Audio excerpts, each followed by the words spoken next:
Vale, ya estoy grabando. C'est parti. Ok. Bonjour, Bonjour. ça va? Super. Mi primera pregunta, la primera cuestión, es ¿por qué haces cine? La première question, c'est pourquoi tu fais du cinéma? Mais en fait, je ne sais pas répondre à cette question parce que ça a toujours été une évidence pour moi. Depuis que j'ai 15 ans, je me souviens d'une anecdote, on était en classe à l'école et le professeur demandait « Tiens, mais qu'est-ce que vous allez faire plus tard ?» Et en fait, toute la classe a répondu « Ah non, mais Guillaume, lui, il fera du cinéma. » Et je ne savais même pas qu'il y avait des écoles de cinéma, je ne savais pas qu'on pouvait en faire son métier, etc. Et effectivement, depuis ce jour-là, c'est devenu une espèce d'évidence, quoi. Elle no sabe realmente cómo contestar a esta pregunta, que estaba como una evidencia, que por ejemplo tiene un ejemplo que cuando que en la escuela, en su clase, un profesor preguntó qué queréis hacer después y todos sus compañeros de trabajo, sus compañeros de escuela, han dicho Guillaume va a hacer cine. y entonces es realmente una evidencia. Vale. J'allais voir les films d'Abel Ferrara et de Mike Leake, alors que mes amis allaient voir Jurassic Park au même moment. Et donc à un moment donné, il y a quelque chose qui s'est cristallisé, quoi. Que él iba a ver películas un poquito más complejas como la de Abel Ferrara et Mike Leake. y Mike Leake, mientras que los otros querían ver películas un poquito más como por ejemplo Jurassic Park y este tipo Sí, de películas. Bad Lieutenant Bad Lieutenant. o El Rey de The King of New York. Mm.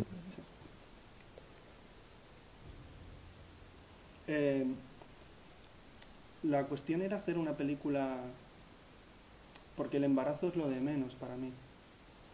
Lo más importante es la cuestión moral. Mhm. Y en eso sí que se parece a los Dardenne. Mhm. Porque los Dardenne, el elemento argumental es mínimo, Mm. pero hay una consecuencia moral. Mm. Que selon lui, le fait d'être enceinte, c'est pas, enfin d'avoir un personnage qui est enceinte, c'est pas le sujet principal, mais c'est tout ce qui est moral qui va après, qui accompagne en fait cette thématique. Et il pense que c'est sur ce point-là que ton film rejoint les films des frères Dardenne. Mm. C'est vraiment le fait qu'il y ait quelque chose de moral derrière. Mhm.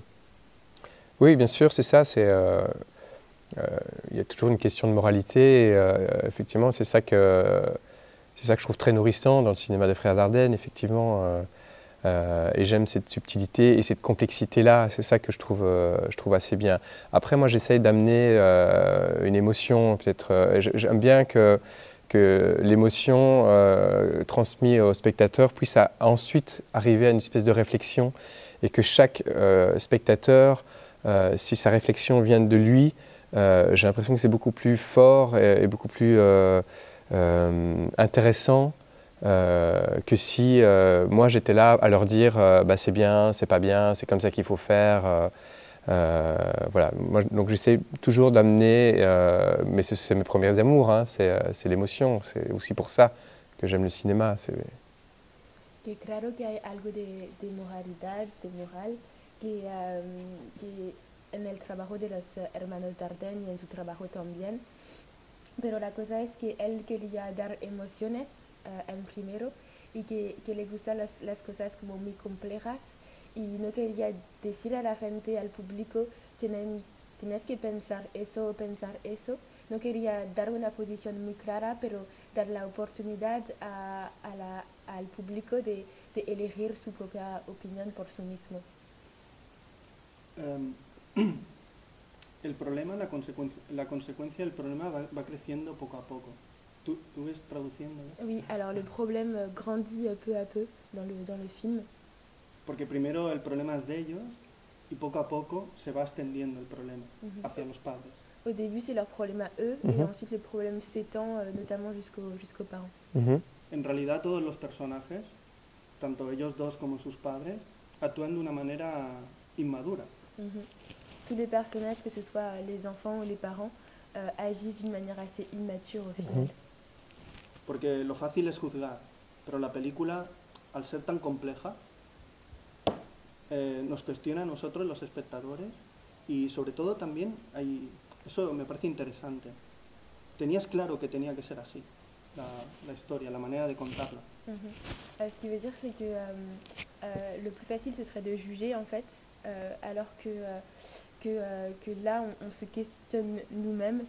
Y al final de tu pregunta... Sí, sí, tenía claro desde el principio, sí. Fue una cosa que fue madurando esa manera de contarla, sin buscar posiciones. Ok, est-ce que dès le début, c'était ta façon de vouloir raconter ton histoire sans prise de position Oui, effectivement, c'est exactement ça qu'on a voulu faire dès le début, parce que très vite, voilà, des gens auraient pu s'approprier le film et dire, ben voilà, c'est un film contre l'avortement ou contre l'adoption ou que sais-je encore. Et on voulait éviter cet écueil-là, on voulait éviter tout jugement et qu'à nouveau, c'est le spectateur qui amène cette réflexion, qui amène sa propre identité et qui amène sa propre réflexion. Donc ça, c'était vraiment dès le début du scénario. Ouais. Que desde el principio querían hacer una película así porque no querían que el mensaje sea utilizado por otras personas, como por las personas que son en contra del aborto o bien en contra de la adopción o algo así.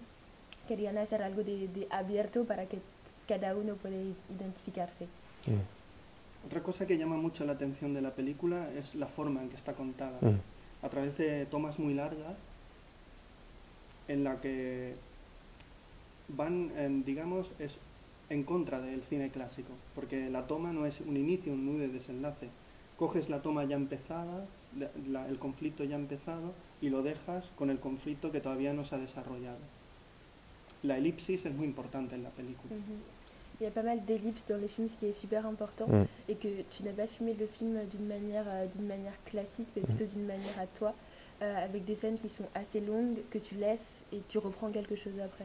Oui, mais oui, comme c'est des sujets qui sont quand même souvent traités à la télé, voilà, on voulait, enfin moi j'avais envie de m'éloigner le plus possible d'un cinéma un peu plus convenu, un peu plus attendu. À tous les niveaux, au niveau de l'écriture, au niveau du montage, au niveau de la manière de filmer. Voilà, j'essayais de faire comme moi je faisais avec mes films, c'est-à-dire filmer comme si on faisait un documentaire sur ce gamin de Maxime et qu'on suivait pendant 9 mois. Et voilà, mais au-delà de ça, on va aller rechercher des choses ailleurs. Par exemple, on évite les chants contre chants. Voilà, des personnes qui se chevauchent, ce genre de choses, des objets qui tombent, des trucs comme ça, et effectivement amener une certaine longueur, parce que moi je reste convaincu qu'on a besoin d'une intimité pour qu'on croie à ces personnages-là, en fait. Et voilà, et c'est un film intimiste, en fait, en soi. Que él quería hacer algo de diferente del cine normal, habitual, porque son temáticas que son a menudo tratadas en la televisión, en películas y todo eso. Y por eso utilizó como manera de construir, de filmar su película muy diferente, con escenas largas y todo fue realmente una voluntad de su parte. Y que quería que al final sea una película intimista. Vale. Una cosa que me ha llamado la atención es que las dos familias son familias, digamos, diferentes, desestructuradas. Ella es madre soltera y ellos son padres separados.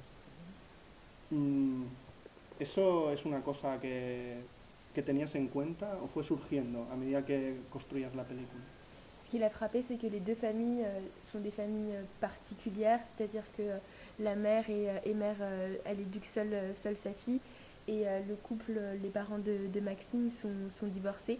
Et donc il veut savoir si tu as pensé à ça dès le début, si c'est ce que tu voulais ou si c'est arrivé au fur et à mesure. Alors Alors moi j'ai été élevé par ma maman, donc peut-être qu'il y a déjà quelque chose là-dessous. Après, je ne sais pas comment c'est ici en Espagne, mais en Belgique et en France, moi par exemple dans la classe de mon enfant, il a maintenant 10 ans, je pense qu'il doit rester peut-être 5 enfants dans la classe sur 25 à avoir encore leurs parents ensemble. Voilà, c'est quelque chose dans l'air du temps. On est dans une espèce de génération de zapping et voilà, les couples ne durent plus autant qu'avant. Donc, à partir du moment où je voulais faire aussi un constat d'une génération, ça me semblait important que les parents soient séparés. Enfin, oui, vas-y. Que él fue educado por su madre, entonces quizás que hay algo. Pero lo que piensa es que, por ejemplo, en la clase de su hijo, que tiene 10 años, sobre 25 niños, solamente 5 tienen padres juntos. Entonces, él quería mostrar la realidad de hoy en día y por tanto le parecía como normal de dar este tipo de haber este tipo de personajes. Et alors aussi, ce que je trouvais intéressant, c'est que le fait que Maxime ne soit pas éduqué par son père, quelque part renforçait aussi son envie à lui de garder cet enfant, comme si lui allait réussir quelque chose que son père n'aurait pas réussi quelque part. Y además, el hecho que Maxime no fue educado por su padre, podía dar como más importancia al hecho que él quería devenir convertirse en padre, porque es como decir que él quería suceder en algo donde su padre no ha tenido éxito. Vale. Das toda la importancia a los personajes adolescentes. ¿Fue difícil encontrar a estas dos miradas? Porque hay mucha veracidad, mucha naturalidad en todo lo que cuentan. Y en todas la montaña rusa de emociones. La montaña rusa de emociones. Est-ce que ça a été dur de trouver les deux personnages parce qu'ils dégagent beaucoup et ils parlent de la montagne russe des émotions et tout qui sont vraiment bons dans ça. Bah oui, ça a été dur. On a vu entre 100 et 200 adolescents, donc on l'a quand même cherché pendant longtemps. Et c'est clair que la réussite du film dépendait de ces deux jeunes comédiens. Et j'ai eu énormément de chance. C'est deux comédiens de grand talent qui ont réussi à amener effectivement énormément d'eux aussi dans le travail, mais à travers la pellicule. Et je les remercierai jamais assez pour ça. Sí, fue un poquito difícil que han visto entre 100 y 200 personas para tener estos dos papeles y que fueron que son dos personas que tienen mucho talento y entonces el éxito de la película es en parte gracias a ellos. Sí, recoge mucho lo que la adolescencia de Maurice Pialat y André Téchiné. Genre, ça lui a beaucoup rappelé l'adolescence chez Pialat de André Téchiné et André Téchiné. Ah, oui. Y Maurice Pialat. Maurice Pialat, merci beaucoup, c'est un très beau compliment. Sí, Bresson, el diablo probablement, ¿no? Esa veracidad, esa naturalidad que tienen los personajes. De Bresson, quoi. Oui, genre Le diable au corps. Oui, genre cette énergie qu'ont les personnages, en fait, ça lui rappelait. Porque no parecen actores. Oui, on ne dirait pas des acteurs, on dirait qu'ils sont tellement naturels que... Y eso es trabajo interpretativo por parte de él. Oui, et du coup, ça, c'est un travail de ta part. Oui, tout à fait, oui. Y ahora para terminar, me gustaría que si recuerdas aquella película que cambió tu mirada como espectador cuando eras adolescente, o una de ellas. Quel film a changé ta vision des choses quand tu étais adolescent? Je pense que j'ai compris vraiment à quoi servait le cinéma après avoir vu Koyanis Katsi de Geoffrey Reggio. Et je pense que là, j'ai compris beaucoup de choses. qu'elle a realmente entendido cómo funcionaba le cine ou la vie. Non, le cinéma. El cinéma, cuando vi Koyaanisqatsi, Koyaanisqatsi Geoffrey Reggio, de Geoffrey Reggio, avec la musique de Philip Glass. con la Vous voyez ou música pas? de Philip Glass. Sí, oui. Merci beaucoup Merci à vous. et suerte. ¿Cómo se dice? Bonne chance. Bonne chance. Merci, gracias.